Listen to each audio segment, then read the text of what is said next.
Willie Revillame, babalik sa GMA slot ng It's Showtime. Target umano. Mas lalong umiinit ang usap-usapan sa mundo ng showbiz matapos ihayag ng veteranong kolumnista na si Christopher Min ang umano'y plano ni Willie Revillame na muling bumalik sa GMA Network at mas matindi. Target pa raw ang noontime slot ng It's Showtime. Ayon sa mga napag-uusapan, posible umanong maglunsad ng panibagong programa si Willie na direktang tatapat o papalit sa kasalukuyang time slot ng It's Showtime.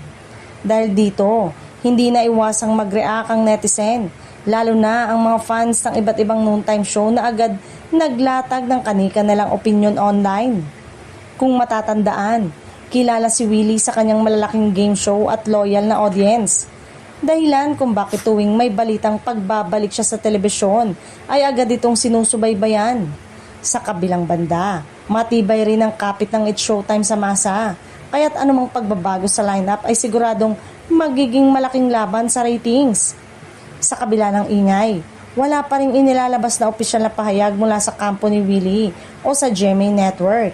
Ibig sabihin, nananatili itong isang espekulasyon na galing sa showbiz insiders at hindi pa kumpirmadong proyekto.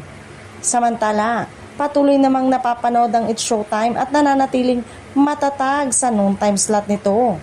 Sa kabila ng mga intrigang ganito, ipinapakita ng programa ang tuloy-tuloy nitong koneksyon sa manonood at solid na fanbase.